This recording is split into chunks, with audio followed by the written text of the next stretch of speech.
آپ کا وزیر اعظم آپ کے ساتھ وزیر اعظم عمران خان عوام سے براہ راست ٹیلی فون پر گفتگو کریں گے۔ اللہ تعالیٰ نے قرآن پاک میں ارشاد فرمایا کہ اللہ تعالیٰ اور اس کے فرشتے نبی پاک صلی اللہ علیہ وسلم پر درود و سلام بھیجتے ہیں، اس لیے اے ایمان والو تم بھی آپ صلی اللہ علیہ وسلم پر درود و سلام بھیجا کرو۔ ایک بار سب پہلے درود شریف پڑھ لیجئے صلی اللہ علیہ وسلم۔ وزیر اعظم پاکستان عمران خان صاحب یہاں پہ موجود ہیں، آپ ان سے براہ راست بات کر سکتے ہیں۔ نمبر آپ کی اسکرین پر بھی آ رہا ہے 051-922-4900۔ اس نمبر پہ آپ وزیر اعظم پاکستان سے کوئی بھی سوال ہو وہ کر سکتے ہیں۔ یہ پروگرام قومی نشریاتی رابطے پہ جا رہا ہے، اس کے علاوہ ریڈیو پر اور انٹرنیٹ پر بھی یہ پروگرام آپ دیکھ رہے ہیں۔ پاکستان میں بھی اور بیرون ملک پاکستانی جو ہیں وہ پوری دنیا میں اس پروگرام کو دیکھ رہے ہیں۔ پہلے میں وزیر اعظم پاکستان عمران خان صاحب سے درخواست کروں گا کہ وہ آپ سے بات کریں۔ جی بسم اللہ الرحمن الرحیم۔ ایاک نعبد و ایاک نستعین۔ کافی دیر ہو گئی تھی میں آپ کے سامنے پیش نہیں ہوا۔ میری کوشش تو یہ تھی کہ تقریباً ہر مہینے 2 مہینے کے بعد میں اسی طرح آپ کے سوالات لوں اور آپ کے سامنے آؤں، اور کئی ایشوز لوگوں کے سامنے آتے ہیں جن کے جواب وہ میرے سے سننا چاہتے ہیں۔ اصولاً تو یہ مجھے پارلیمنٹ کے اندر جواب دینے چاہیے، لیکن بڑی بدقسمتی ہے ہماری کہ پارلیمنٹ میں وہ مجھے بولنے نہیں دیتے، وہ شور مچا دیتے ہیں۔ ایک پورا این آر او کا وہاں ایک کراؤڈ بیٹھا ہوا ہے جو کہ این آر او اگر نہیں دو گے تو آپ بول نہیں سکتے، تو اس لیے میں وہاں بات نہیں کر سکتا۔ تو اس لیے میں آج آپ کے سامنے ہوں اور میں منتظر ہوں آپ کے سوالات کا۔ میں اس لیے بھی آپ کے سامنے ہوں کہ دیکھیں، اللہ نے یہ جو پاکستان بنایا ہے یہ ایک بڑی عظیم خواب کا نام ہے، یہ بار بار میں کہتا ہوں۔ اس کے جو ہمارے نظریاتی لیڈر علامہ اقبال، ان کا یہ خواب تھی کہ ایک ایسی ریاست بنے جو ساری مسلمان دنیا اس ریاست کو دیکھ کے سمجھے کہ اصل میں اسلامی فلاحی ریاست کیا ہوتی ہے۔ میں نے ابھی پچھلے دن مضمون لکھا مدینہ کی ریاست کے اوپر، تو کوئی ہمارے جو مخالف تھے انہوں نے یہ کہا کہ یہ دین کے پیچھے چھپ رہا ہے۔ میں آپ کو یہ واضح کر دوں کہ میری طرح کے آدمی کو پولیٹکس میں آنے کی کوئی ضرورت نہیں تھی۔ اللہ نے مجھے سب کچھ دے دیا تھا جب کرکٹ کے بعد، اور میرے پاس تو سب کچھ تھا، کسی چیز کی کمی نہیں تھی، اور کوئی اور پولیٹیشین وہ اس کو کوئی جانتا نہیں تھا پولیٹکس سے پہلے، کسی کا کوئی نام نہیں تھا۔ تو میں تو آیا اس لیے تھا، اور جو 25 سال پہلے آپ ہمارا نظریہ دیکھیں تحریک انصاف کا، واضح طور پہ ہمارا گول لکھا ہوا ہے، ہمارا منشور، ہمارا نظریہ اسلامی فلاحی ریاست، جو کہ پاکستان کے آبجیکٹیو ریزولوشنز میں ہمارے جو پہلے فاؤنڈنگ فادرز تھے انہوں نے آبجیکٹیو ریزولوشن میں لکھا تھا اسلامی فلاحی ریاست، اور وہ مدینہ کی ریاست کے اوپر بیس ہے۔ تو لہٰذا یہ تو 25 سال سے میں ایک ہی چیز کہہ رہا ہوں، پیچھے سے اٹھا کے دیکھ لیں کوئی بھی، کہ پہلے دن سے اور جب تک اقتدار ملا میں نے ہمیشہ یہ کہا ہے کہ ہم کوئی ایشین ٹائیگر بنانے نہیں جا رہے، ہم کوئی لاہور کو پیرس بنانے نہیں جا رہے۔ ہم تو اس ملک کو جس وجہ سے یہ ملک بنا تھا، جو ہندوستان کے مسلمانوں نے بھی پاکستان کو ووٹ دی تھی جبکہ پتہ تھا کہ انہوں نے پاکستان کا حصہ نہیں بننا، کیونکہ وہ خواب تھی کہ ہم ایک مثال پیدا کریں گے۔ تو میرا تو ساری سٹرگل ہی وہ ہے۔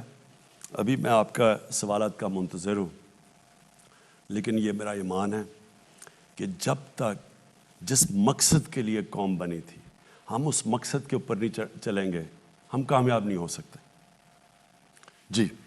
جی گزارش آپ سے یہ ہے کہ آپ جب کال کریں اپنی بات کو مختصر رکھیے تاکہ زیادہ سے زیادہ ہم کالرز کو پروگرام میں شامل کر سکیں۔ ہمارے ساتھ پروگرام کے پہلے کالر، جی السلام علیکم۔ وعلیکم السلام۔ جی آپ پرائم منسٹر صاحب سے مخاطب ہیں، بات کیجیے گا۔ جی میں راولپنڈی سے سعیدہ ناز بات کر رہی ہوں اور میں ایک ہاؤس وائف ہوں۔ میں وزیر اعظم صاحب سے مہنگائی پہ سوال کرنا چاہ رہی ہوں۔ وزیر اعظم صاحب، پچھلے سال اسی پروگرام میں مہنگائی کے سوال پہ جواب پر آپ نے بولا تھا کہ بہت جلد مہنگائی پہ قابو پا لیا جائے گا۔ ابھی سال ہونے کو ہے مگر مہنگائی ڈبل ہو گئی ہے. شاید آپ کو اصل صورتحال نہیں بتائی جاتی. آپ اور کچھ نہیں کر سکتے تو پلیز آن لائن جا کر آٹے کی اور دال کی قیمتیں چیک کر لیں اور ہمیں بتا دیں کہ اب تو ہمیں گھبرا لینا چاہیے. جی شکریہ. دیکھیں پہلی چیز تو میں آپ کو ایک بات بتا دوں, آج کل ہے انفارمیشن ٹیکنالوجی اور موبائل فونز کا زمانہ. میں جب صبح 1 گھنٹہ اٹھتا ہوں, 1 گھنٹے کے اندر اپنے موبائل پہ مجھے ساری انفارمیشن مل جاتی ہے کہ ملک میں کس طبقے کے اوپر کیا گزر رہی ہے. تو میں آپ کو پھر سے یہ کہہ دوں کہ یہ سب سے بڑا میرے لیے, اگر آپ کہیں نا کہ ایک چیز جو مجھے کئی دفعہ راتوں کو جگاتی ہے, وہ صرف مہنگائی ہے. اور مہنگائی کا صرف میں اب آپ کو سمجھانا چاہتا ہوں کہ دیکھیں مجھے کئی دفعہ بڑا افسوس ہوتا ہے, میں ہمارے پاس بڑے اچھے اس ملک میں صحافی ہیں, ہمارے پاس ہم بڑے خوش قسمت ہیں کہ ہمارے پاس ایک ایسی بھی جرنلزم ہے جو کہ بڑا لوگوں کو انفارم کرتی ہے, لوگوں کو آگاہ کرتی ہے ملک کے صورتحال سے. لیکن بدقسمتی سے ایسے بھی ہیں جو سارا وقت مایوسی پھیلا دیتے ہیں. مہنگائی اس وقت دنیا کا فینومینا ہے. سیدہ پلیز آپ میری ذرا غور سے بات سن لیں کہ مہنگائی صرف پاکستان کا ایشو نہیں ہے. اب میں آپ کو بتاؤں 2 قسم کی مہنگائیاں ہوئیں.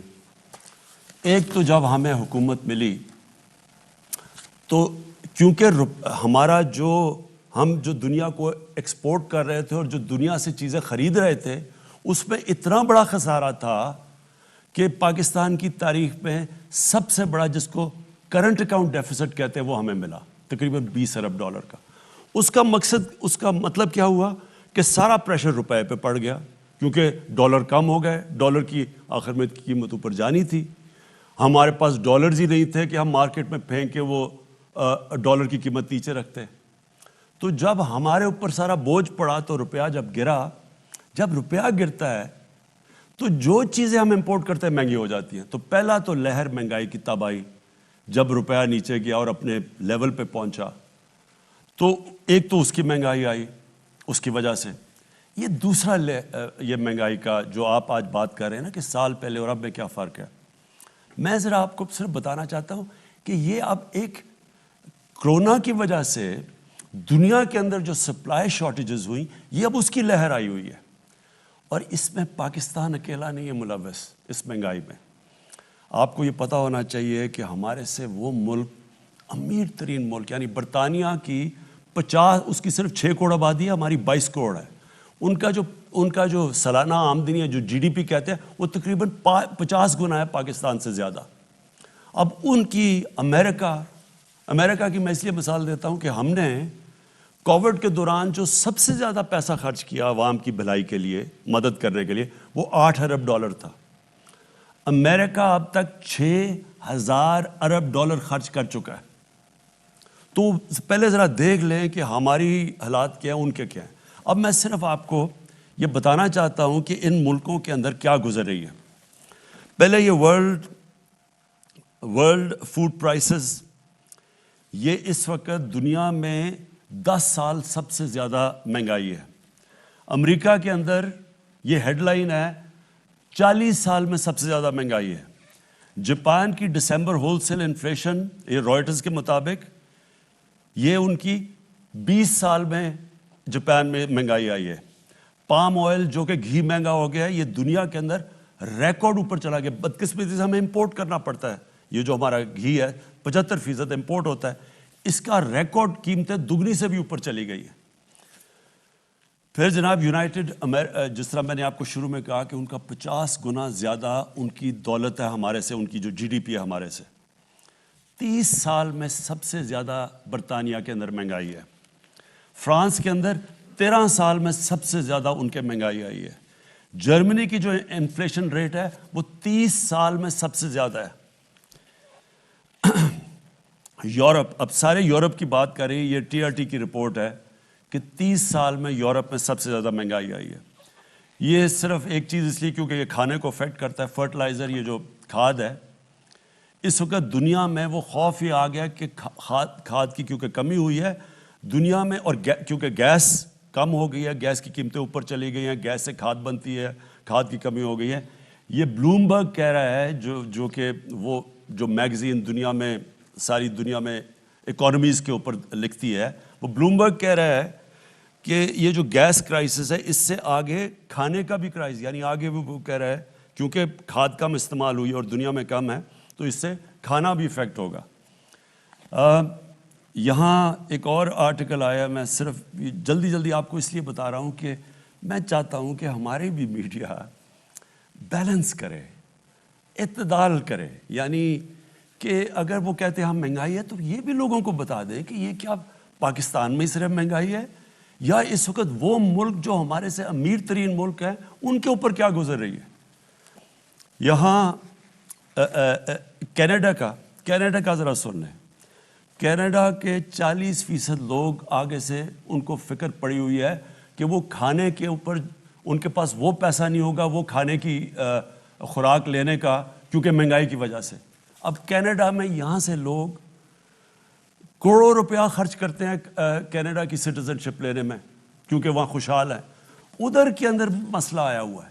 تو میں صرف یہ آپ کو یہ کہنا چاہتا ہوں کہ دیکھیں, پہلے تو ایک سمجھ جائیں کہ جو کرونا ہے, جو کرونا کی پینڈیمک ہے, یہ ایک صدی میں 100 سال میں اتنا بڑا کرائسس آیا ہے دنیا کا.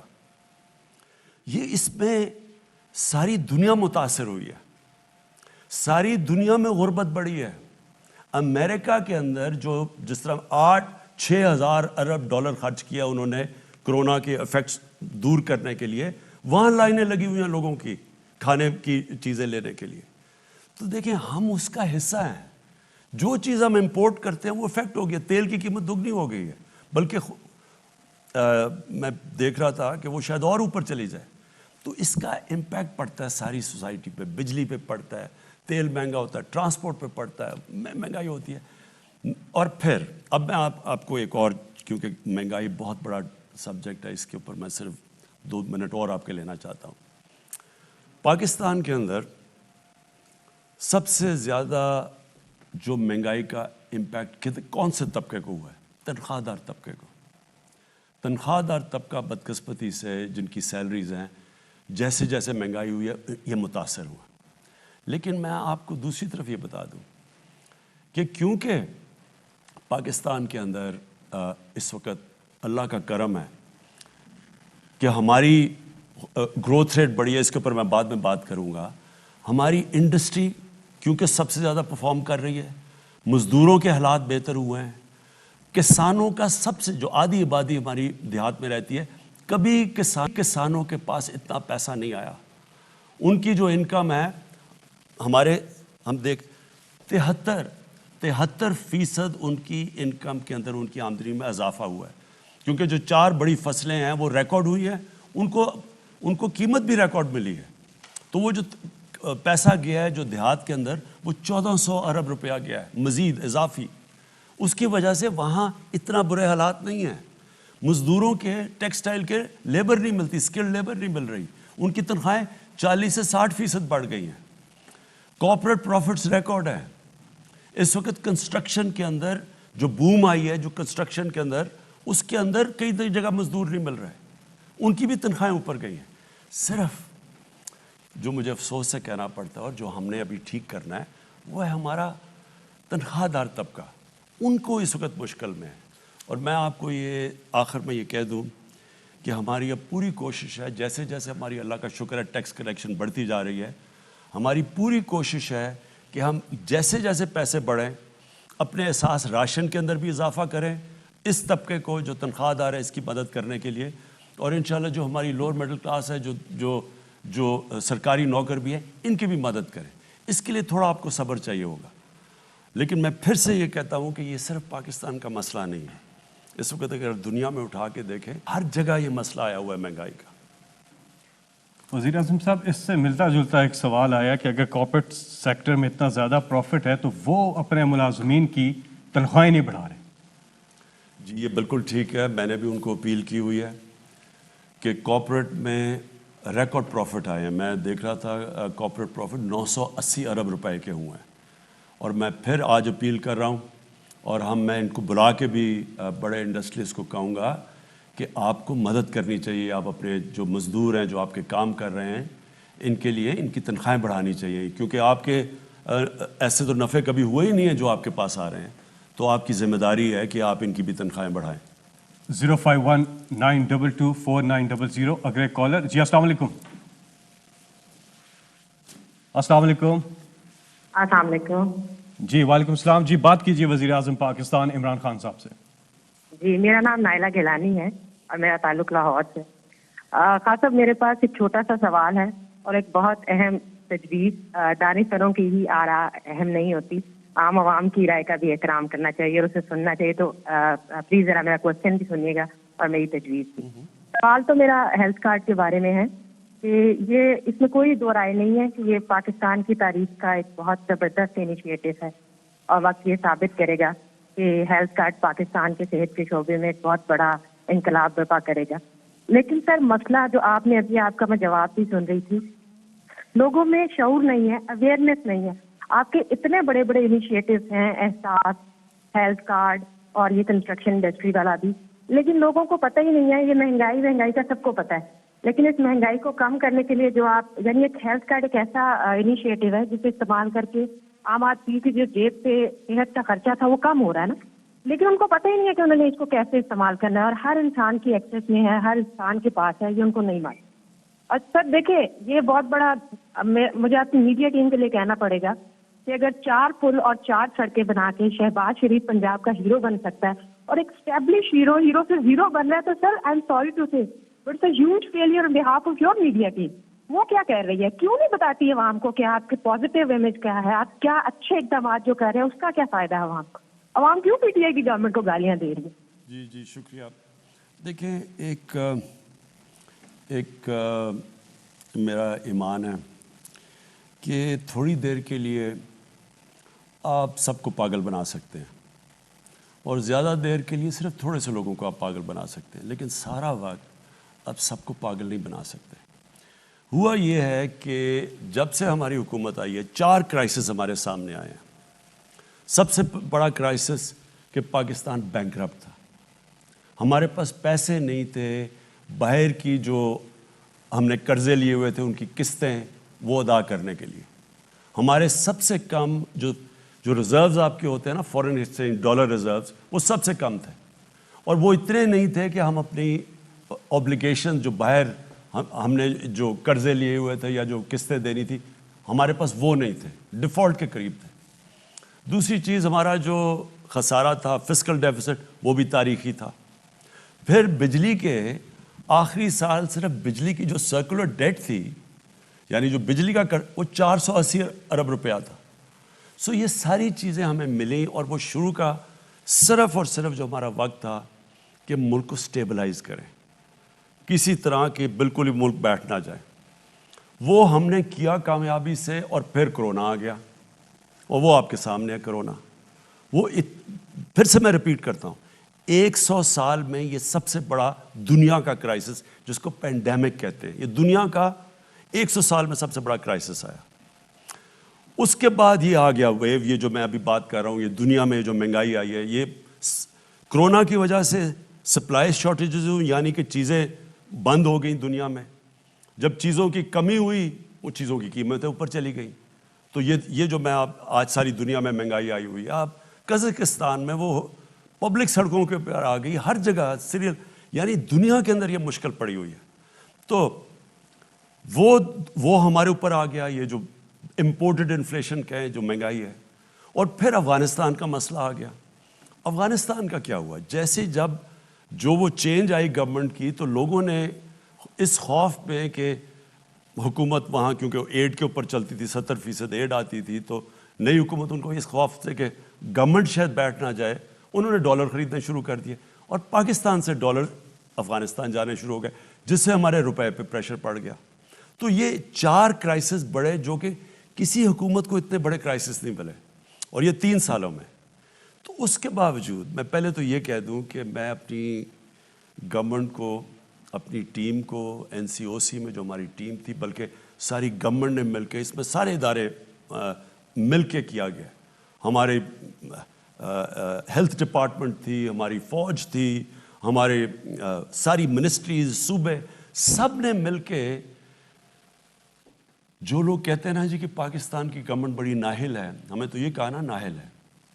اکانومسٹ میگزین جو کہ دنیا کی ریپیوٹڈ میگزین ہے، اس کے اندر 3 سال میں انہوں نے جو دنیا میں دیکھا کہ کون سی حکومتوں نے سب سے بہتر کرونا کا مقابلہ کیا، مطلب اپنی اکانومی بھی بچا دی اور اپنے لوگوں کو بچایا، ان ٹاپ 3 دفعہ پاکستان کا نام ہے. یعنی 3 سالوں میں یا نمبر 1 پہ تھا یا نمبر 2 نمبر 3 پہ. یہ دنیا کی انہوں نے ریکارڈ. تو ایک گورنمنٹ اس کرائسس سے بھی نکل گئی. پھر یہ مسئلہ ہے اور اس سے بھی نکل جائے گی جو مہنگائی کا. جو ہیلتھ کارڈ پہ میں آپ کو کہوں، دیکھیں ہیلتھ کارڈ یہ میرا انیشیٹو تھا. میں اب سے نہیں، کیونکہ شوکت خانم جب میں نے بنایا تو میرا یہ مقصد تھا کہ کینسر سب سے مہنگا علاج ہے.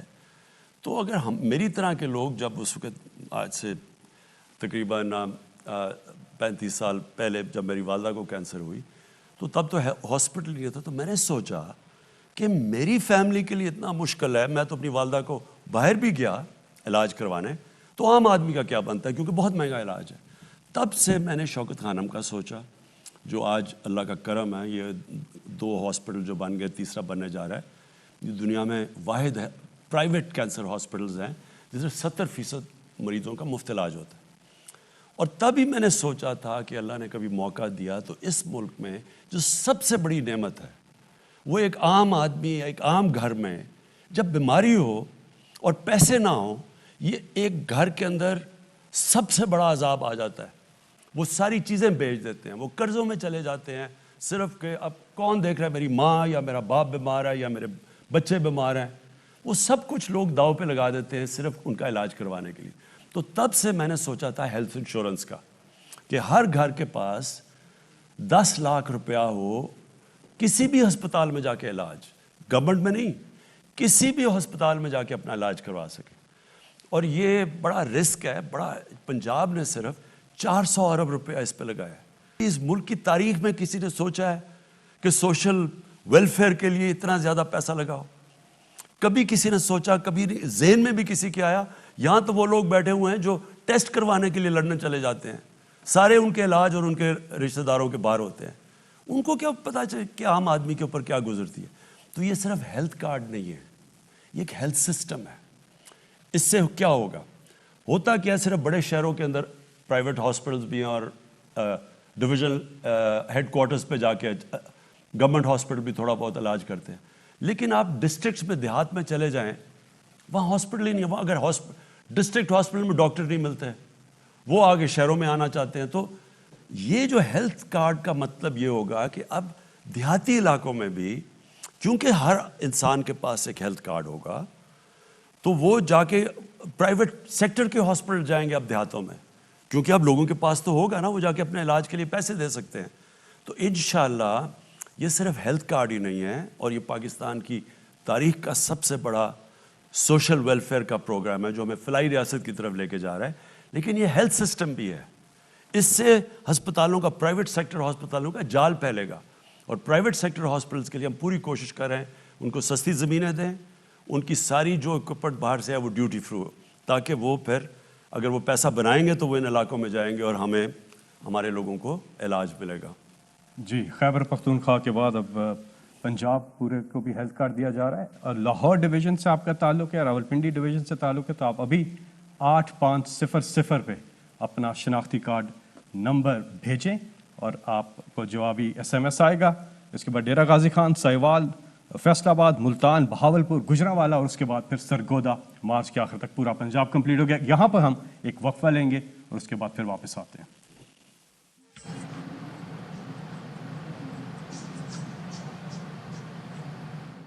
عدیل اشرف بات کر رہا ہوں برے والا سے. میرا وزیر اعظم پاکستان سے سوال یہ ہے کہ کرونا کو تقریباً 2 سال ہو گئے ہیں، اور کرونا کی وجہ سے یہ ہمارے کاروبار، جو کیٹرنگ، ہوٹل، یہ شادی ہال اور یہ ٹرانسپورٹ سے وابستہ جتنے بھی لوگ ہیں، یہ بے روزگار ہو گئے. ان کے حالات نہیں ہیں.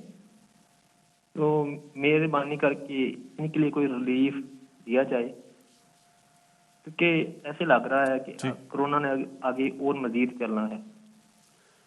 ٹھیک، دیکھیں یہ پھر سے میں کہوں گا صدی میں ایک دفعہ اس طرح کا پینڈیمک آتی ہے اور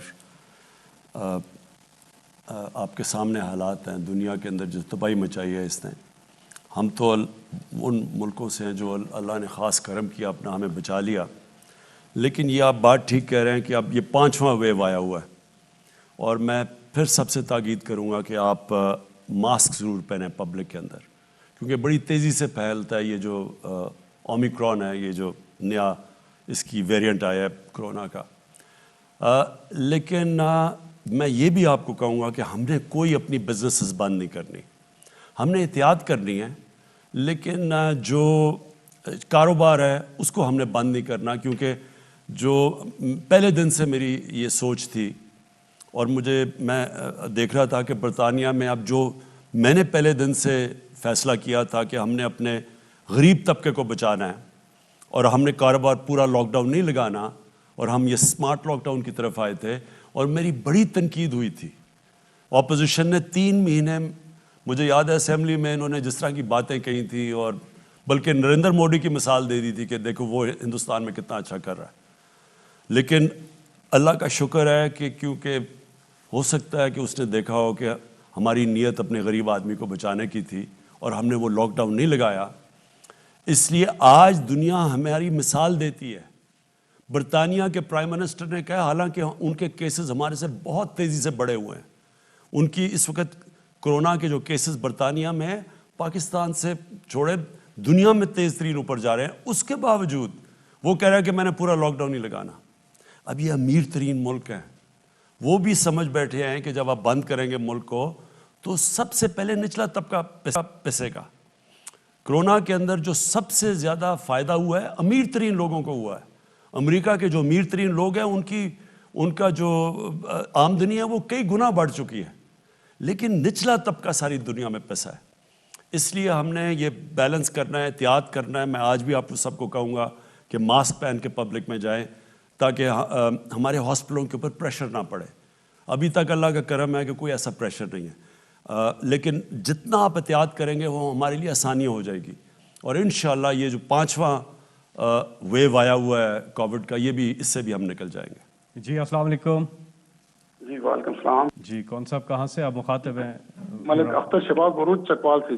جی میرا سر آج سوال یہ ہے کہ آج کل ہر طرف سوشل میڈیا پہ، پرنٹ میڈیا پہ ایک ہی خبریں چل رہی ہیں. کبھی کہتے ہیں ایمرجنسی لگ رہی ہے ملک میں، کبھی کہتے ہیں صدارتی نظام آ رہا ہے، تو اس کی بھی خبریں بھی چل رہی ہیں، میڈیا پہ بھی بحث ہو رہی ہے. تو میرا سوال یہ ہے کہ کیا خان صاحب آپ بھی صدارتی نظام چاہتے ہیں یا محض ایک پراپگنڈا ہے؟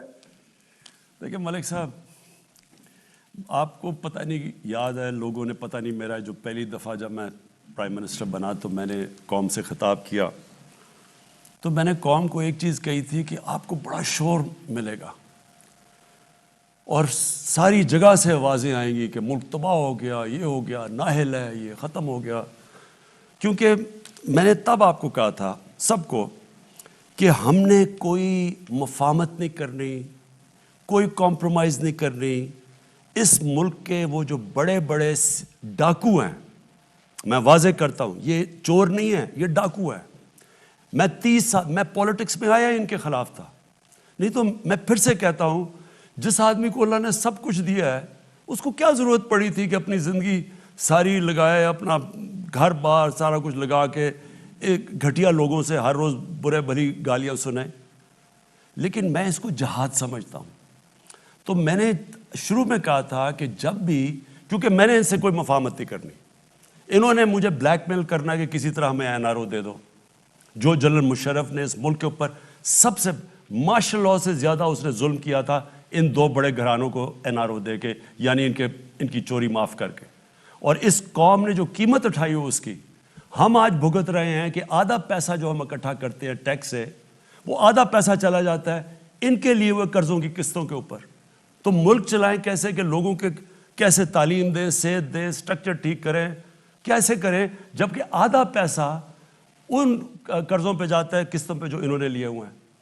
اور انہوں نے جس طرح بے دردی سے 10 سالوں میں، کیونکہ ان کو NRO مل گیا تھا، اپنا نیب ان کا بٹھا دیا، جس طرح انہوں نے اس ملک سے کیا ہے، یہ اب مجھے بلیک میل کرنے کی کوشش کر رہے تھے کہ جی اب چلیں ہم اس کو بلیک میل کریں گے. اس کو شاید کرسی اتنی پسند ہے کہ یہ بھی آخر میں جا کے جنرل مشرف ہی کہے گا اچھا جی میں آپ سے NRO کے نام پہ میں آپ سے سمجھوتا کر دیتا ہوں, اپنے پیسے رکھ لو.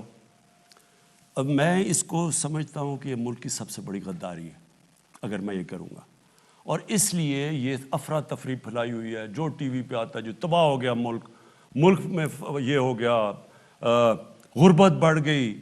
میں ذرا آپ کے سامنے پہلے یہ ذرا رکھتا ہوں نا, انہوں نے کہا کہ غربت بڑھ گئی ہے. یہ میرے پاس ورلڈ بینک کی فگرز ہیں. یہ چلیں ہم تو کہیں گے تو لوگ کہیں گے یہ ٹھیک نہیں, ورلڈ بینک تو ہمارے سے نہیں آرڈرز لیتا نا. ورلڈ بینک کی فگر ہے کہ 4 کیٹیگریز انہوں نے بنائی کہ 4 کلاسز ہیں کہ اگر آپ ڈالر کی 5.5 پر کیپٹا دیکھیں تو اس کے اندر کتنی غربت ہے, پھر 3.2 پر کیپٹا اس کے اندر کتنی غربت ہے, 1.9 پر کیپٹا تو اس کی کتنی ہے. تو انہوں نے 4 کیٹیگری رکھی ہیں. چاروں کیٹیگریز میں ورلڈ بینک کہتا ہے کہ چاروں کیٹیگریز میں غربت کم ہوئی ہے.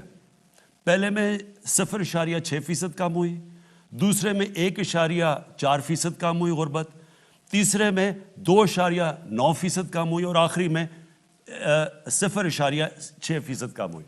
اس کا مطلب کہ ہمارے دور میں تو غربت کم ہوئی ہے. تو آپ اگر یہ دیکھیں, ان کا شور دیکھیں تو لگتا ہے کہ ملک تباہ ہو گیا. اب یہ دوسری چیز میں آپ کے سامنے رکھنا چاہتا ہوں کہ ورلڈ بینک نے ایک اور چیز کہی. ابھی انہوں نے ورلڈ بینک نے پاکستان کی خود ویریفائی کر کے انہوں نے فگرز لگائی ہے کہ پاکستان میں جو دولت میں اضافہ ہوا ہے, یعنی جی ڈی پی میں اضافہ ہوا ہے, سالانہ جی ڈی پی میں, سالانہ دولت میں جو اضافہ ہوا ہے وہ 5.37% ہے.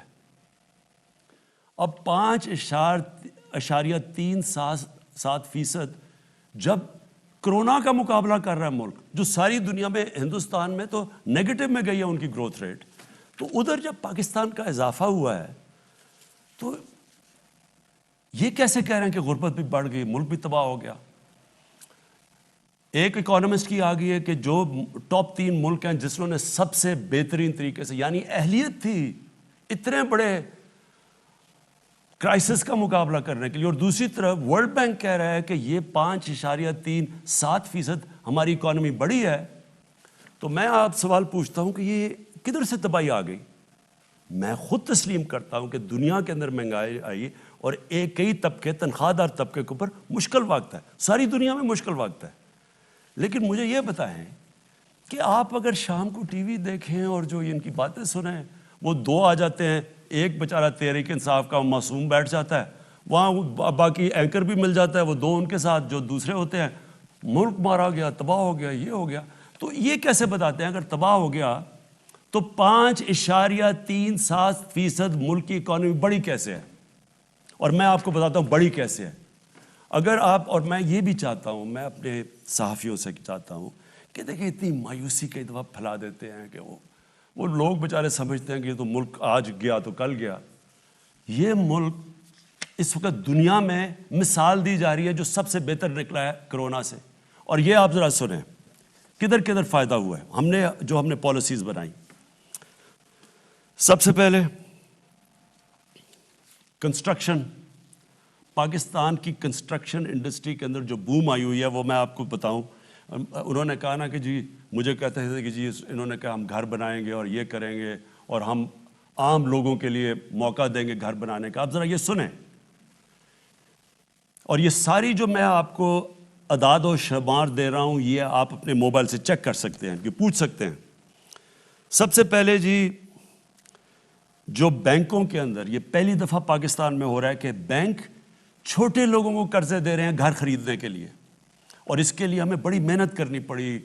وہ ایک ہوتا ہے فور کلوجر لا, وہ ہم نے جا کے اس کو عدالت میں لڑنا پڑا, اور بڑی دیر سے 30 سالوں سے پھنسا ہوا تھا جو ہم نے کروایا. تو آج صرف پہلے یہ دیکھ لیں کہ 290 ارب کے لوگوں نے قرضے مانگے ہیں بینک سے. یہ کبھی پاکستان کی تاریخ میں نہیں ہوا.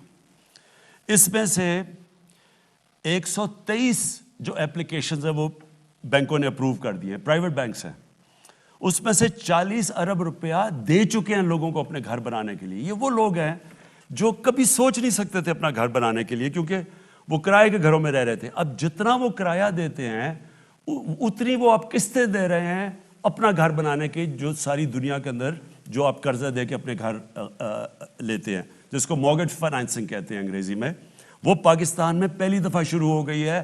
اب عام تنخواہ دار طبقہ اپنا گھر بنا سکے گا. پہلی چیز, ہماری جو گورنمنٹ کی منسٹری ہے 45,000 گھر یونٹس بن رہے ہیں اس وقت. 45,000 گورنمنٹ کے جو یونٹس اس وقت ہم بنا رہے ہیں, اور یہی ہماری اسکیم تھی. پرائیویٹ سیکٹر کے اندر اب یہ سننے والی بات ہے, کیونکہ ہم نے کنسٹرکشن میں بڑی لوگوں کو چھوٹ دی, ہم نے ان کو انسینٹیوائز کیا, ان کے لیے ان کے رکاوٹیں دور کی. 324 پروجیکٹس ہیں کنسٹرکشن انڈسٹری میں, اور اس میں 30 لاکھ گھر بن رہے ہیں. 324 پروجیکٹس ہیں, 30 لاکھ اس وقت گھر کنسٹرکٹ ہو رہے ہیں. اس سے آپ یہ سمجھ جائیں کہ جو آپ سوچیں کہ جب آپ گھر بنتا ہے تو اس کے گھر کے اوپر 30 انڈسٹری اس کے ساتھ ہوتی ہیں, یعنی کسی نے دروازہ ہونا, کسی نے لاکس بنانے ہوتے ہیں, ٹائلز وغیرہ وغیرہ, 30 انڈسٹریز. تو آپ سوچیں کہ اس سے اس ملک میں گروتھ ریٹ تو اس لیے بڑھی ہے, اکنامک ایکٹیویٹی بڑھتی ہے تو گروتھ ریٹ بڑھتی ہے. اس کے بعد اب کسانوں پہ آ جائیں. میں صرف کسانوں, 4 ہماری کپاس, گنا, چاول اور ویٹ, گندم, ان کے اندر پاکستان کی تاریخ میں, کاٹن میں نہیں باقی تینوں میں, اور پھر اس میں مکئی بھی ڈال دیں, مکئی, تو یہ ریکارڈ پروڈکشن ہوئی ہے پاکستان کی تاریخ میں, اور ان کو ریکارڈ پیسہ ملا ہے اس کا. اس کی وجہ سے ان کے جو پیسہ گیا ہے دیہاتوں کے اندر, میں ذرا یہ آپ کو دکھا دوں کہ ہر 73% ان کی انکم بڑھی ہے. اس کا مطلب کیا, ہم نے عام فیملی کا کیا ہے کہ ہر فیملی کو 1,65,000 اضافہ ہوا ہے ان کی آمدنی کے اندر. یہ دیہات کے اندر میں بات کر رہا ہوں. اس کے بعد آگے چلے جی, انڈسٹری, لارج سیل انڈسٹری, بڑے مزدوروں کو نوکریاں ملتی ہیں. 10% اضافہ ہوا ہے آج ہماری لارج سکیل مینوفیکچرنگ پہ. میں بات کر رہا ہوں کہ کیوں یہ 5.37% گروتھ ریٹ میں اضافہ ہوا ہے. ہماری لارج سکیل مینوفیکچرنگ میں 10% گروتھ ہوئی ہے, دیر کے بعد ہوئی ہے. گاڑیوں کی پروڈکشن ریکارڈ کے اوپر, ٹریکٹرز 15% بڑھے ہیں, موٹر سائیکل ریکارڈ سیلز ہوئی ہیں. پیسہ آیا تو یہ ہو رہا ہے نا. اگر اتنے برے حالات ہوتے, غربت بڑی ہوتی, تو یہ کدھر سے سیلز ہو رہی ہیں. پاکستان کی ٹیکس کلیکشن تاریخ میں کبھی اتنا ٹیکس اکٹھا نہیں ہوا. 6,000 ارب انشاءاللہ ہم ٹیکس اکٹھا کریں گے, اور میں آپ کو انشاءاللہ, میں نے وعدہ کیا تھا کہ ہم 8,000 ارب روپیہ پاکستان سے میں ٹیکس اکٹھا کروں گا. انشاءاللہ اس سے بھی آگے جائے گا.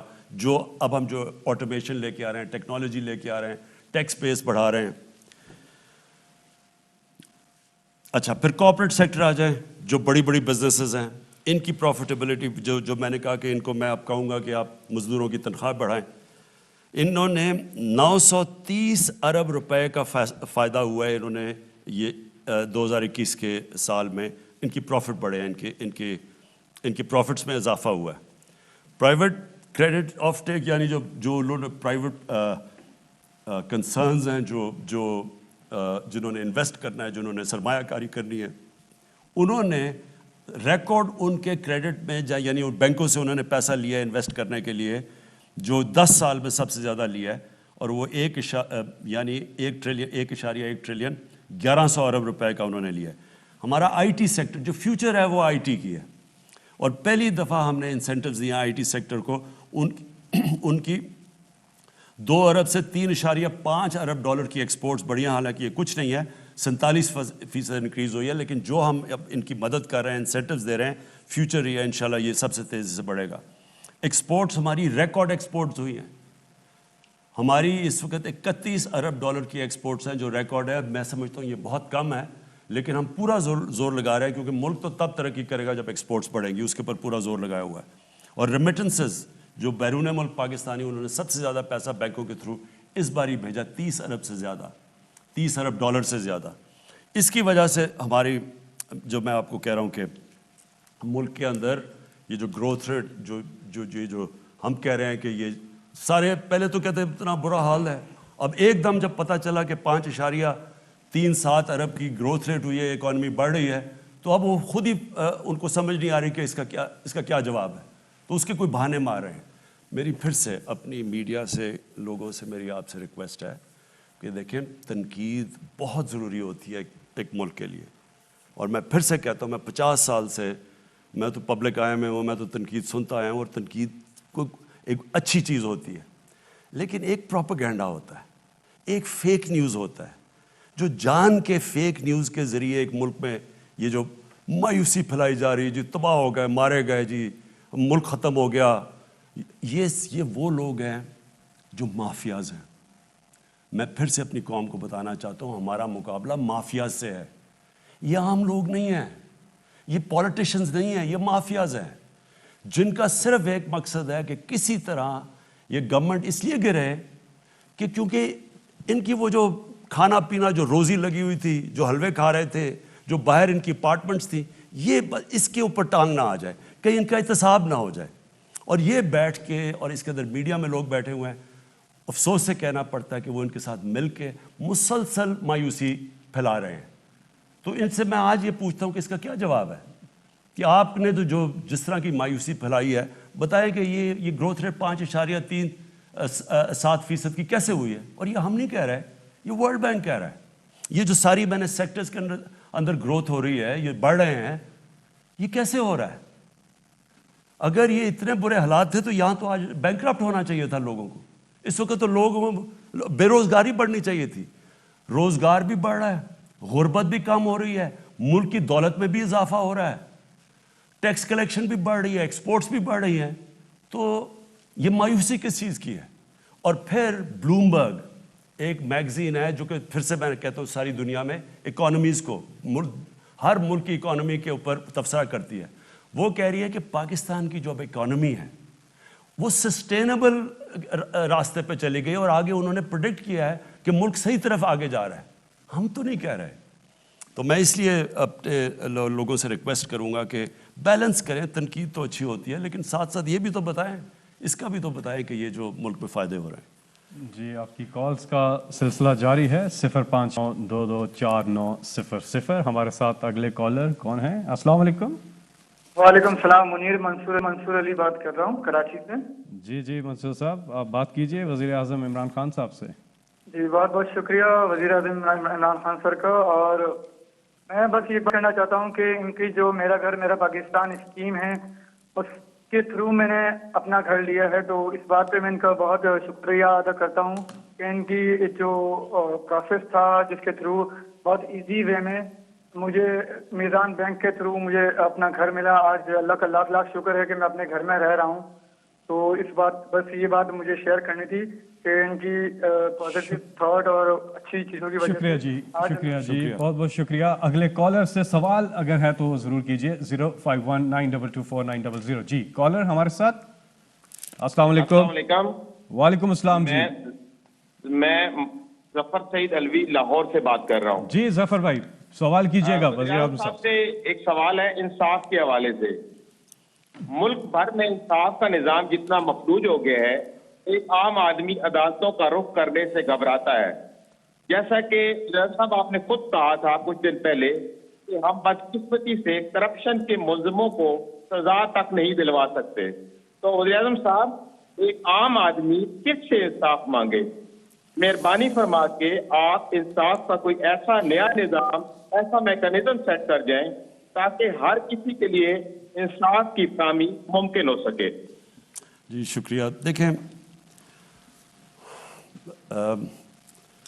25 سال پہلے جب پارٹی بنائی تھی اس کا نام انصاف کی تحریک رکھا تھا، تحریک انصاف، اور اب ہمارا جو گول تھا، ہمارا جو نظریہ تھا وہ اسلامی فلاحی ریاست تھا۔ اب میں اس کے اوپر بھی ضرور بات کرنا چاہتا ہوں کیونکہ یہ بڑا ضروری ہے۔ دیکھیں میں کئی دفعہ میں دیکھتا یہ ہوں کہ لوگ سمجھتے ہیں عمران خان نے کہا تھا ریاست مدینہ بن جائے گی، دیکھیں یہ بھی برا ہے وہ بھی برا ہے، یعنی کہ جو 70 سال میں اس ملک کے چیزیں خراب ہوئی ہیں وہ عمران خان نے ایک دم ہی آ کے ٹھیک کر دینی ہے۔ دیکھیں میں نے تو یہ کبھی آپ کو نہیں کہا تھا کہ ایک دم یا دودھ کی نہریں بہہ جائیں گی.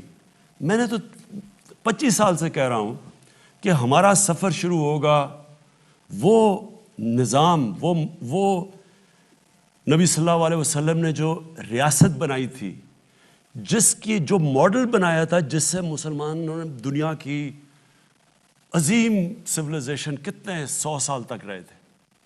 تو پھر سے میں ریپیٹ کرتا ہوں کہ میں جب 25 سال پہلے جب یہ کہا تھا تو کیا میرا ذہن میں کیا تھا؟ دیکھیں، اللہ نے ہمیں حکم دیا ہے قرآن میں کہ نبی صلی اللہ علیہ وسلم کی راستے پہ چلو. تو ہم وہاں تو پہنچ کبھی بھی نہیں سکتے کہ جدھر وہ اللہ نے جو ان کو مقام دیا ہے، لیکن انہوں نے حکم دیا ان کے راستے پہ چلو. اور علامہ اقبال نے یہ کہا ہے کہ جب بھی مسلمانوں کا معاشرہ اوپر آتا ہے تو وہ ہمیشہ اسی راستے پہ چل کے اوپر آتا ہے. جب نیچے چلا جاتا ہے تو اس راستے سے دور ہو جاتا ہے، جب اوپر آتا ہے تو اس راستے پہ چلتا ہے. اب دیکھیں، وہ راستے میں ذرا اپنی قوم کے لیے میں ایک چیز کہنا چاہتا ہوں آج، یہ آپ سب نے ضرور سمجھنا ہے، اور میں اپنے خاص طور پہ نوجوانوں کو یہ چیز کہنا چاہتا ہوں. دیکھیں، دو قرآن کی آیتیں ہیں اور ایک نبی صلی اللہ علیہ وسلم ان کا جو حدیث ہے، یہ ذرا پلیز اپنے ذہن میں ڈال لیں. ایک کہ تمہارے سے پہلے بڑی قومیں تباہ ہوئیں، جدھر طاقتور کو وہ جب جرم کرتا تھا اس کو سزا نہیں ملتی تھی، لیکن صرف کمزور کو سزا ملتی تھی. اور انہوں نے پھر کہا کہ میری بیٹی بھی اگر جرم کرے گی تو اس کو سزا ملے گی. اصل میں وہ کہہ رہے ہیں قانون کی حکمرانی، کوئی قانون سے اوپر نہیں ہے. اور دوسری قرآن کی آیت ہے، اللہ کہتا ہے میں نے تمہیں سب سے عظیم قوم بنایا ہے دنیا کی امامت کرنے کے لیے. تم اور ہے امر بالمعروف، تم اچھائی کے ساتھ کھڑے ہوتے ہو اور برائی کو دباتے ہو، بدی کو کرش کرتے ہو. یہ اگر آپ سمجھ جائیں نا، میں اپنی قوم کو آج کہہ رہا ہوں، آپ سمجھ جائیں گے کہ ہمارے مسئلے کیا ہیں. سارے مسئلے ادھر سے شروع ہوتے ہیں. ہمارا جب ملک بنا، ہمارا جو گریٹ لیڈر تھا قائد اعظم محمد علی جناح، ان کے سب ایک چیز ان کو جانتے تھے کہ وہ قانون کی بالادستی پہ کھڑے تھے. وہ اپنے آپ کو قانون کے نیچے، اپنے اوپر قانون رکھا ہوا تھا، اپنی مثال سے ملک چلاتے تھے. وہ اصل میں نبی صلی اللہ علیہ وسلم کی سنت پہ چلنے والے تھے.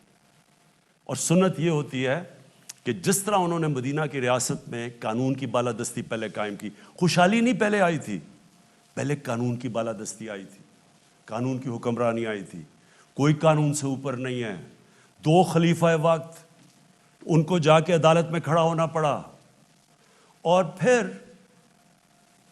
دوسری آیت، یہ جو آیت آپ کو بھی بتائی ہے کہ دیکھیں ایک معاشرہ جو مدینہ کی ریاست کی جو انہوں نے بنیاد رکھی تھی، وہ حکومت کو نہیں کہا، عوام کو کہا کہ تمہیں اللہ نے سب سے عظیم قوم بنایا ہے، لیکن ساتھ کہہ دیا کہ تم اچھائی کے ساتھ کھڑے ہوتے ہو اور بدی کو کرش کرتے ہو.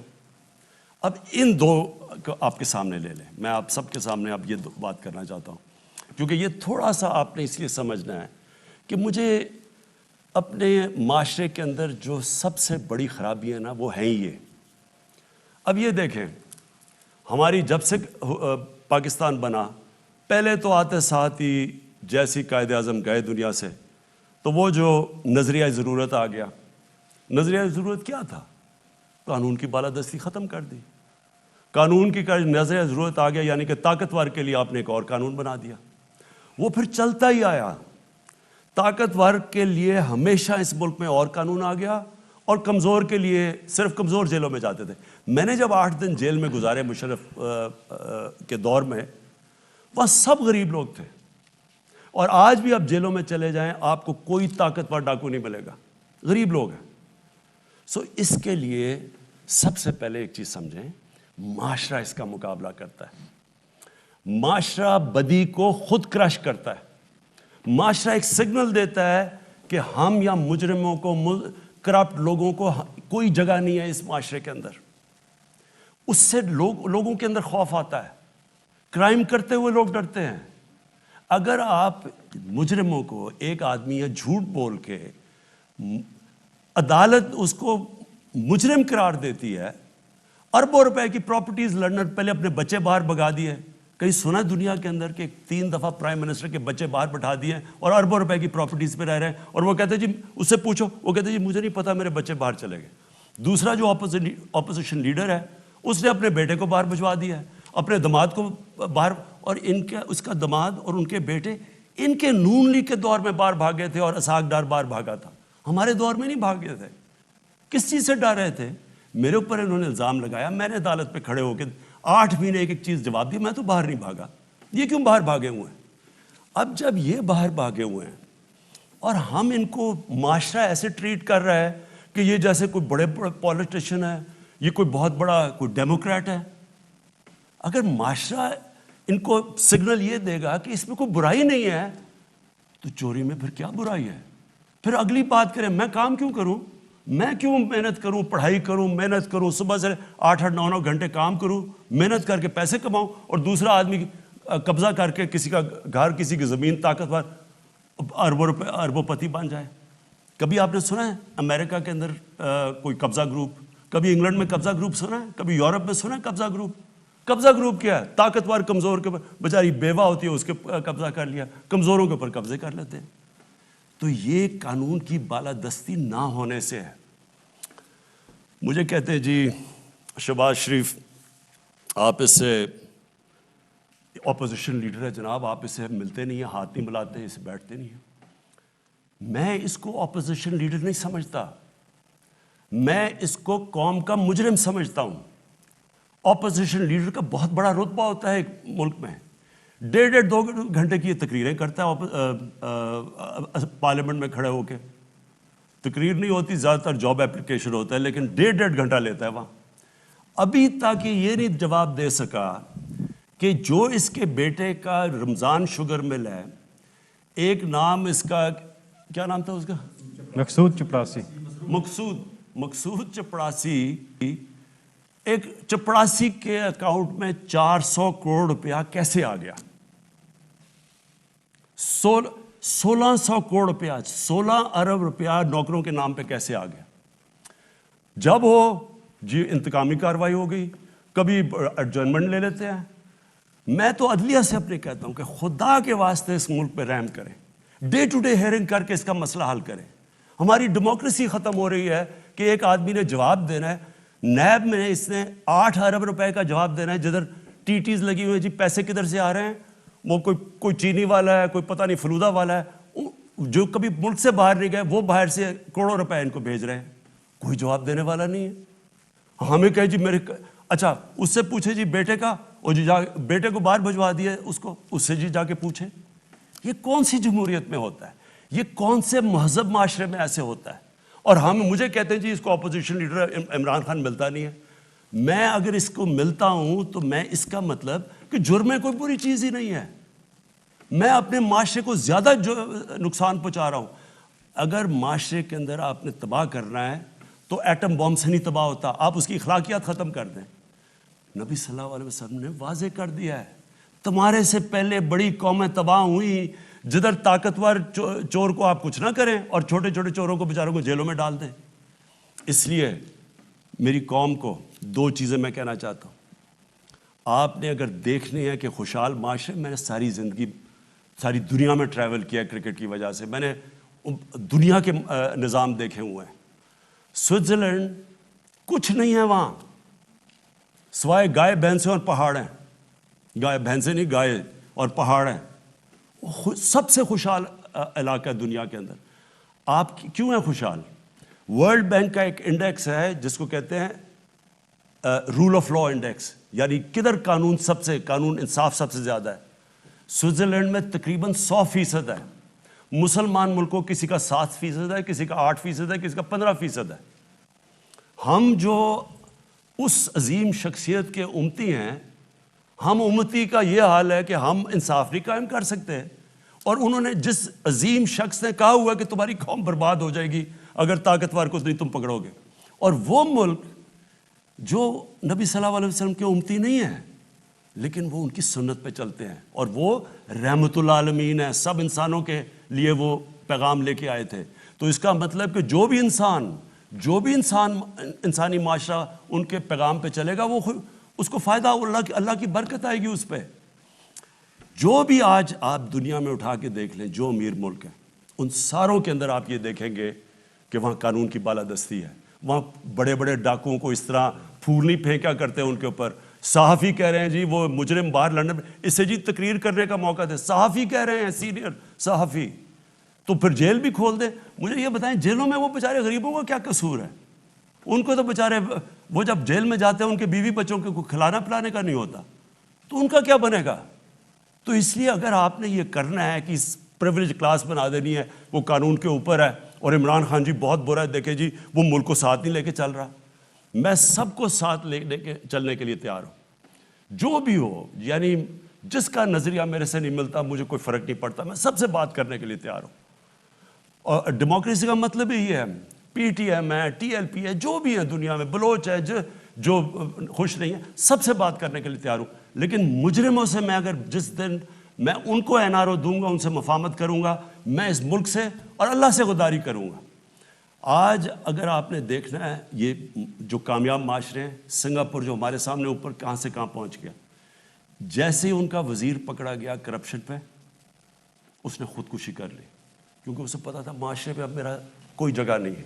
امریکہ کے اندر ایک برنی میڈوف تھا، اس نے بہت بڑا معاشرے کے اندر اس کا نام تھا. اس کا جب فراڈ پکڑا گیا، بیٹے نے خودکشی کر لی، بیوی نے طلاق دے دی، اور جو دوسرا بیٹا وہ گھر میں ہی رہ گیا اور وہی مر گیا، اس نے نکلا ہی نہیں گھر سے، کیونکہ معاشرے میں جگہ ختم ہو گئی. ہم جب تک، میں تو اپنی پوری کوشش کروں گا، لیکن میں اپنی قوم کو پیغام دیتا ہوں، جب تک آپ عشق تو کرتے ہیں نبی صلی اللہ علیہ وسلم سے، جب تک ان کے راستے پہ نہیں چلیں گے، انہوں نے جو احکامات دیے وہ ان پہ نہیں کھڑے ہوں گے.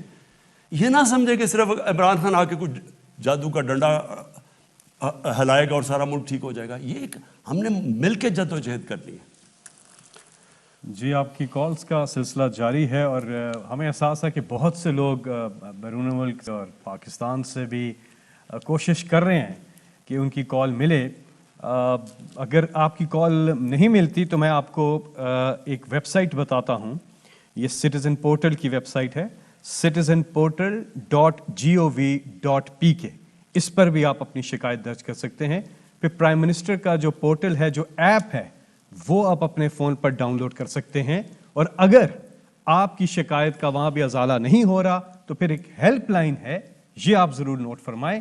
اس ہیلپ لائن پہ آپ کال کریں اور اپنا ریفرنس نمبر بتائیں، جو آپ کی شکایت کا جو آپ کو کوڈ نمبر آتا ہے وہ بتائیں اس ہیلپ لائن پہ جو میں آپ کو بتا رہا ہوں، 051-900-111 051-900-111.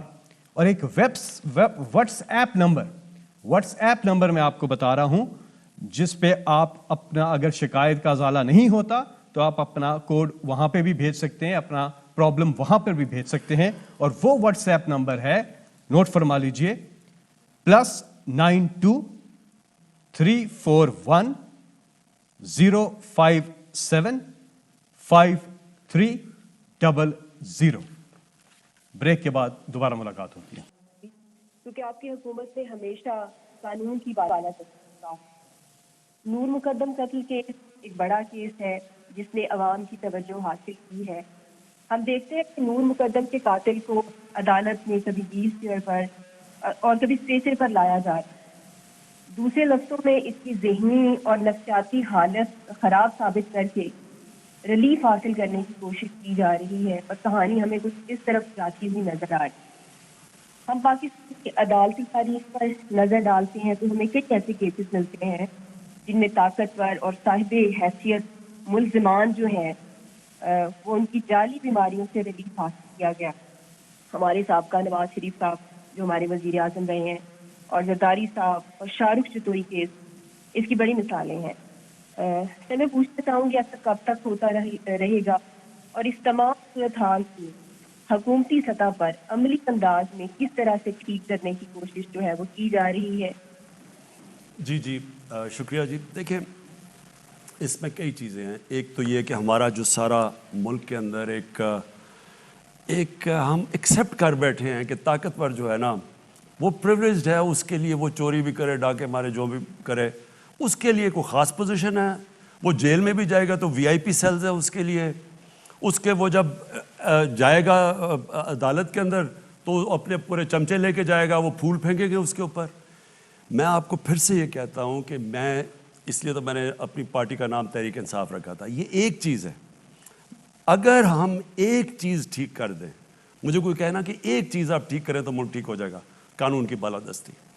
جس دن ہم طاقتور کو یہ پریولیج, اور میں اکیلا نہیں ہوں نا, بدقسمتی یہ ہے, میں تو کوشش کروں, عدالتیں آزاد ہیں, ان کی بھی ذمہ داری ہے, ہمارے جو ادارے ہیں ان کے اوپر ہم پوری کوشش کریں. مثلا نیب ہے, اب نیب آزاد ہے, لیکن میں اب پوری کوشش کر رہا ہوں کہ نیب کے اندر وائٹ کالر کرائم کی ایکسپرٹیز آئے. ہمارے پاس ایکسپرٹیز نہیں ہے. یہ جو ڈاکو ہیں بڑے بڑے, انہوں نے چوری اتنے پیسے کیے ہوئے ہیں, یہ بڑے بڑے وکیلوں کو پیسے دے دیتے ہیں.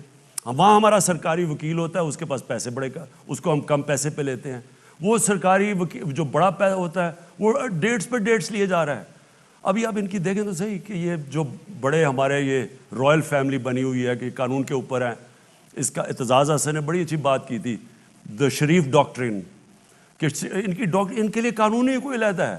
یہ ہمیشہ ہی بات جاتے ہیں, یا یہ ججز کو ان کی ماضی, میں اب یہ نہیں بات کر رہا, ماضی کے اندر یا یہ ججز کو پیسہ کھلاتے ہیں اور یا پھر ان کو بلیک میل کرتے ہیں, جو مافیا ہے, جس کو جسٹس کھوسا نے کہا تھا سسیلین مافیا.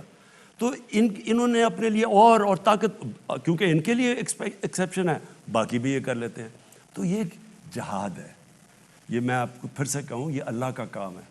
ابن خلدون کہتا ہے کہ اللہ نے انسان کو زمین پہ بھیجا ہی ایک وجہ سے ہے کہ میری زمین پہ انصاف قائم کرو. تو یہ ہم سب نے مل کے لڑنا ہے, میں اکیلا نہیں ہوں. میری تو جہاد ہے یہ. میں تو صبح اٹھتا ہوں اور کوشش ہوتی ہے کہ یہ میں ہر روز اپنے ملک کے لیے کسی طرح جو اپنا کمزور طبقہ ہے اس کو ہم اس کے ساتھ کھڑے ہوں. اور میں یہ جو اپنے کیسز بھی بتایا ہیں ان کے اندر میں پرسنل انٹرسٹ لیتا ہوں.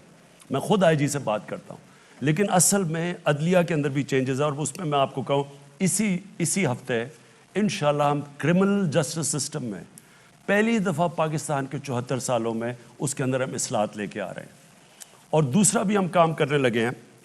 میں آپ کو ذرا ایک مثال دیتا ہوں کہ یہاں کیسے طاقتور, صرف پولیٹیشنز ہی نہیں, یہاں کارٹلز بنے ہوئے ہیں, مافیاز بنے ہوئے ہیں, جو کہ سارے مل کے اکٹھے ہو جاتے ہیں. کارٹلز مطلب مونوپلی بنا کے, تو وہ چیزوں کی قیمتیں اوپر کرتے ہیں اور عوام کے اوپر مہنگائی قائم کر دیتے ہیں اور بڑا پیسہ بناتے ہیں.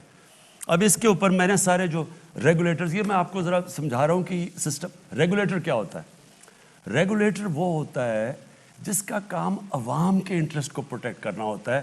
ان بڑے بڑی کارٹل سے, یہ جو بڑے بڑی مونوپلیز ہیں, یہ جو اکٹھے ہو کے ذخیرہ اندوزی کر کے اور قیمتیں اوپر کر دیتے ہیں. تو میں نے ریگولیٹرز کو بلایا, میں نے ان سے پوچھا, میں نے کہا مجھے بتاؤ کہ کیا وجہ ہے کہ تم نہیں کر سکتے کنٹرول. اب ذرا میں آپ کو یہ بتاتا ہوں کہ ریگولیٹرز نے مجھے بتایا کیا ہے. انہوں نے یہ بتایا, 8 ریگولیٹرز کو میں نے بلایا اپنے پاس, اور انہوں نے مجھے یہ بتایا کہ اس ملک کے اندر جب سے وہ کوشش کر رہے ہیں وہاں یہ جو بڑے بڑے کارٹلز ہیں یہ جا کے عدالت سے سٹے آرڈر لے لیتے ہیں. 808 ریگولیٹرز نے بتایا کہ 800 سٹے آرڈرز ہیں. اور سٹے آرڈرز کس چیز پہ ہیں؟ جو کہ پیسہ اناؤنس کر دیا ہے کہ ان مثلاً چینی کا مافیا ہے یا جو بھی بڑے بڑے مافیا ہیں اس کے, یا مثال دے رہا ہوں کہ آٹے کا یا اس کا سیمنٹ کا, انہوں نے کہا ان مافیاز نے جا کے سٹے آرڈر لے لیے. اور سٹے آرڈر میں کتنے پیسے پھنسے ہوئے ہیں؟ 250 ارب روپیہ بیٹھے ہوئے وہ سٹے آرڈر لے کے. وہ جو ریگولیٹر ہے وہ کوئی کام ہی نہیں کر سکتا, اور وہ آرام سے وہ پیسے بناتے جا رہے ہیں. اور 250 ارب روپیہ, سوچیں میرے پاس اگر 250 ارب روپیہ آ جائے تو میں تو سیدھا احسان راشن پہ ڈال دوں اور لوگوں کی زندگی آسان کروں. دوسری چیز, ایک اور چیز ذرا سنیں, ایف بی آر کے ساتھ, ایف بی آر کے پاس اس وقت ایف بی آر کے پاس اس وقت آپ حیران ہوں گے 2,500 ارب روپے کی عدالت میں کیسز پھنسے ہوئے ہیں. 2,500 ارب روپیہ ایف بی آر پہ. اب ہو سکتا ہے اس کے اندر ایف بی آر کے اندر بھی لوگ بیٹھے ہوں جنہوں نے خود ہی مدد کر رہے ہیں, ان کو پیسہ چلا اور اس کی وجہ سے وہ کیسز کنٹیسٹ نہیں کر رہے. اب یہ پھنسے کدھر ہوئے ہیں؟ کمشنر اپیلز پہ پھنسے ہوئے ہیں, اپلائٹ ٹرائبیونلز میں پھنسے ہوئے ہیں, ہائر کورٹس میں کوئی 30% ہائر کورٹس میں پھنسے ہوئے ہیں. 19,000 کسٹمز کے کیسز ہیں جس میں 270 ارب روپیہ پھنسا ہوا ہے. اب دیکھیں یہ سارا ہے. اگر آپ ہمارا انصاف کا نظام فنکشن کر رہا ہو, اب سوچیں میرے پاس یہ پیسہ آ جائے, 2,500 ارب تو صرف ٹیکس کے ایف بی آر کے پاس پھنسا ہوا ہے, صرف 8 ریگولیٹرز کا 250 ارب روپیہ پھنسا ہوا ہے. اور یہ صرف کیونکہ طاقتور کے پاس وکیل تکڑے ہیں, وہ چلنے نہیں دیتے. کمزور نہیں کرتا کچھ. دیکھیں کمزور کی چوری سے کبھی ملک نہیں تباہ ہوتا, طاقتور کی چوری سے تباہ ہوتا ہے. اور یہ آپ کے سامنے ہے. تو ہم اب کوشش کر رہے ہیں, اس میں بھی ہم عدالتوں کے پاس جا رہے ہیں کہ اس کو کریں, یہ اجازت نہ دیں کہ ریگولیٹر. اچھا ریگولیٹر کا اسٹے آرڈر کیسے آ جاتا ہے؟ ریگولیٹر تو اچھا وہ چیک کرنے جاتے ہیں کہیں, ادھر اسٹے آرڈر آ جاتا ہے. تو اس کے اوپر ہم عدالتوں سے آ رہے ہیں, کرمنل جسٹس سسٹم کو بھی ٹھیک کر رہے ہیں, اور انشاءاللہ میں آپ کو خوشخبری دوں گا یہ چند مہینوں کے اندر. جی اگلے کالر ہمارے ساتھ. السلام علیکم. وعلیکم السلام جی, نام عمران ہے اور میرا تعلق ڈینمارک سے ہے. جی میں اپنے وزیر اعظم عمران خان صاحب سے بات کرنا چاہتا ہوں. السلام علیکم سر. جی وعلیکم السلام. سر سب سے پہلے تو آپ کو خراج تحسین پیش کرتا ہوں کہ آپ ہمیشہ اوورسیز کے بارے میں فکرمند رہتے ہیں, ان کی ویلیو کو سمجھتے ہوئے ان کو تمام تر سہولیات مہیا کر رہے ہیں. تو آپ ہی کی وجہ سے پہلی دفعہ ہمیں شناخت ملی ہے. تو سر اس کا جو سب سے بڑا مسئلہ ڈینمارک میں ہے وہ پی آئی اے جب کہ دوبارہ اپنا فلائٹ آپریشن شروع کر رہی ہے, اس میں ڈینمارک کو نظر انداز کر دیا گیا, اور اس کی وجہ یہ بتا دی گئی ہے کہ یہاں پہ سیل بہت کم ہو گئی ہے. سر یہ نہیں بتایا کہ سیل کیوں کم ہوئی ہے.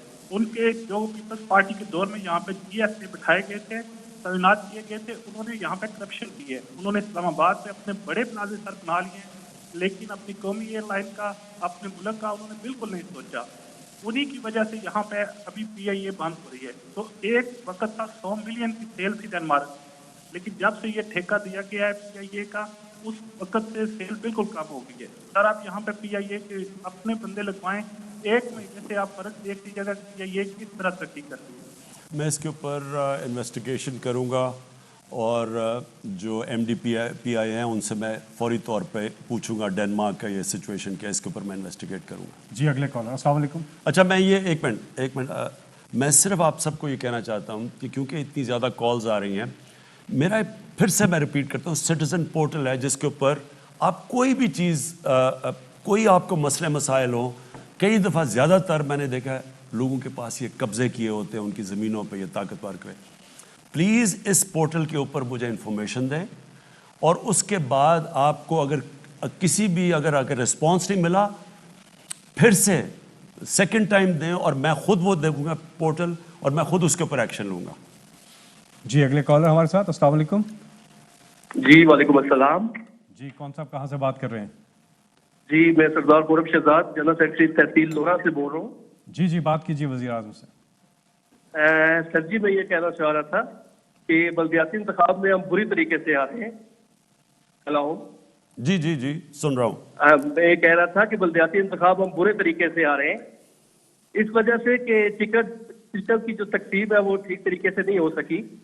ٹکٹ اپنے رشتہ داروں اور پیسے والوں لوگوں کو دیا گیا ہے, پارٹی ورکروں کو نظر انداز کیا گیا. اس کا اثر جنرل الیکشن میں بھی پڑے گا. ہلو. جی اس کا اثر جنرل الیکشن میں بھی پڑے گا. آگے آپ کی اس کی کیا پالیسی ہے؟ اس کی بڑی سیدھی پالیسی ہے کہ میں نے اب اپنے ہاتھ میں لے لیا ہے. اب یہ جو بڑے ٹکٹس ہوں گے تحصیل ناظم کے یا ڈسٹرکٹ ناظم کے, یہ میں جب تک ان کو خود نہیں دیکھوں گا تو میں بالکل نہیں دوں گا. کسی نے اپنے رشتہ دار کو اگر کہا کہ میرے رشتہ دار کو ٹکٹ ملے, تو وہ ایک اسپیشل کمیٹی بنے گی میرے نیچے, جو پہلے دیکھے گی کہ کیا رشتہ دار میں اہلیت ہے یا نہیں ہے, یعنی میرٹ کے اوپر ہم دیکھیں گے. اور اب اس طرح جو آپ بالکل آپ کی بات ٹھیک ہے, ٹکٹس غلط دیے گئے, اور وہ بدقسمتی سے کیونکہ بڑا جلدی الیکشن کروایا گیا, مجھے ٹائم نہیں ملا, اور ہمیں رزلٹ اچھا نہیں آیا، حالانکہ ہمارا ووٹ بینک انٹیکٹ ہے. آپ اگر دیکھیں ووٹ کتنی پڑی ہے، لیکن کیونکہ ٹکٹس نہیں دیا اور ہمارے اپنے لوگ کھڑے ہو گئے ان کے خلاف، تو تحریک انصاف سے لڑ پڑی، جس کی وجہ سے پھر نقصان ہوا. یہ آگے نہیں ہوگا. جی، ایک سوشل میڈیا پہ کسی نے کہا کہ امپورٹڈ موبائل فونز جو ہیں ان پر ٹیکس جو ہے اس بہت زیادہ ٹیکس ہے. کیا پاکستان میں آئی ٹی اور ڈیجیٹل گروتھ کو یہ چیز روکے گی نہیں؟ دیکھیں، دو چیزیں میں آپ کو صرف کہوں. ایک، سب سے پہلے کہ جب تک ہم اپنے ملک میں چیزیں نہیں بنائیں گے، ہم امپورٹ کرتے رہیں گے، ہمیں مسئلہ آتا رہے گا کہ ڈالرز کی کمی ہوتی جائے گی، اس کے بعد روپے پہ پریشر پڑے گا، روپیہ گرے گا تو مہنگائی ہو جائے گی. اس لیے ہماری پوری کوشش ہے کہ میڈ ان پاکستان میں چیزیں بنیں. اب دیکھیں، یہ جو میں نے کپڑے پہنے ہوئے یہ سارے میڈ ان پاکستان ہیں. میں کوئی باہر کے کپڑے نہیں پہنتا، اور میری کوشش یہ ہے کہ ہم ہر چیز اپنے ملک میں بنائیں. سب کچھ بن سکتا ہے پاکستان میں. ہمیں ایک ٹریڈنگ ملک بنا دیا گیا تھا. ساری چیزیں جو بھی ہو جی باہر سے امپورٹ کر لو، اپنی انڈسٹری کو ڈیولپ نہ ہونے دو. تو ہم چاہتے ہیں یہاں موبائل فون بنے. ہم اتنا زیادہ پیسہ خرچ کرتے ہیں باہر سے موبائل امپورٹ کرنے سے، اور جب ہم یہ ڈیوٹیز ہائی کریں گے تو یہاں موبائل کمپنیز انٹرسٹڈ ہیں پاکستان میں. مثلا سیمسنگ میرے خیال میں آ گئی ہے، انہوں نے پاکستان میں موبائل بنانے شروع کر دیے. تو ایک تو ہمارا سب سے زیادہ زور ہونا چاہیے کہ پاکستان میں چیزیں بنیں. دوسری چیز، میں ایک لوگ کہتے ہیں جی کہ یہ ابھی IMF کے پیکج میں انہوں نے کوئی ٹیکسز ایکسٹرا لگا دیے 300 ارب روپے کے کچھ. دیکھیں، یہ بھی آپ کے لیے سمجھنے کی چیز ہے. ہماری پوری یہ IMF کا بجٹ نہیں ہے، اس میں ہماری کوشش کیا ہے؟ ہماری کوشش یہ ہے کہ اکانومی کو ڈاکیومنٹ کیا جائے. پہلے ہم جب ایگزیمپشنز دیتے تھے، اور جب ہم ایگزیمپشن دیتے ہیں کہ جی انڈسٹری زیادہ تیز آگے بڑھے، اس کو ہم ایگزیمپشن دیتے ہیں ٹیکس سے. ہمیں پتہ چلا کہ اس کی وجہ سے بہت زیادہ لوگ ٹیکس چوری کر لیتے ہیں. اور میں اپنی قوم کو یہ دوسری چیز کہنا چاہتا ہوں. ایک تو میں نے قانون کی بالادستی کی بات کی. دیکھیں، 22 کروڑ لوگوں کا 20 لاکھ لوگ ٹیکس دے کے بوجھ نہیں برداشت کر سکتے. ہم دنیا میں تقریباً سب سے کم ٹیکس دیتے ہیں، اور اگر 20 لاکھ لوگ ہی صرف ٹیکس دیں گے 22 کروڑ لوگوں میں، تو ملک کیسے آگے بڑھے گا؟ آپ کہنا میرے سے چاہتے ہیں جی ہر روز کی جی ہمارے اسکول نہیں، ایک تو 70 سال کے پرابلم ہی کہتے ہیں کہ عمران خان ایک دن میں حل کر دے. جی یونیورسٹی نہیں چل رہی، اسکول نہیں چل رہا، یہ نہیں ہو رہا، وہ نہیں ہو رہا. ریلوے کا حال دیکھیں، وہ فلانی کا دیکھیں. جب ہم ٹیکس ہی نہیں دیں گے تو میرے پاس پیسہ کدھر سے آئے گا ملک کو ٹھیک کرنے کے لیے؟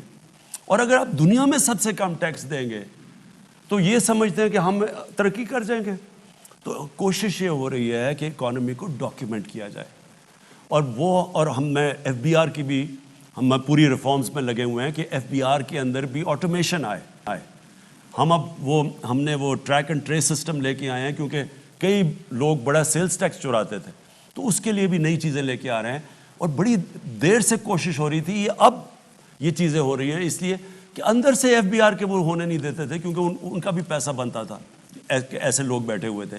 اب ہم آٹومیشن کی طرف جا رہے ہیں، اور میں یہ بھی کوشش کر رہے ہیں کہ ہماری اکانومی ڈاکیومنٹ ہو تاکہ ہماری ٹیکس کلیکشن بڑھے.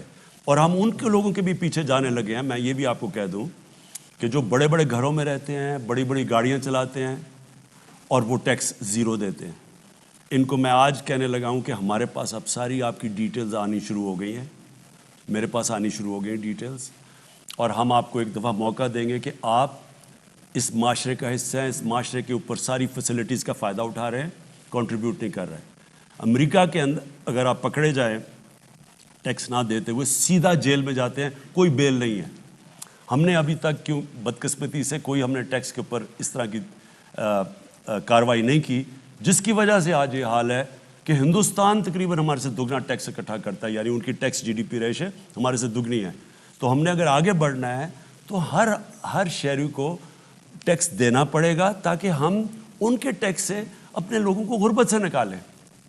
جی، خبروں کی ہیڈ لائنز آپ تھوڑی دیر میں دیکھیے گا. کچھ کالرز ہیں ہمارے ساتھ، ان سے بات کرتے ہیں. جی السلام علیکم. جی السلام علیکم. جی کون صاحب بات کیجیے؟ جی میں محمد شہزاد بول رہا ہوں بہاولپور سے. جی شہزاد بولیں. جی السلام علیکم. جی محمد شہزاد بول رہا ہوں. وزیر اعظم صاحب، میں لکی ہوں کہ میں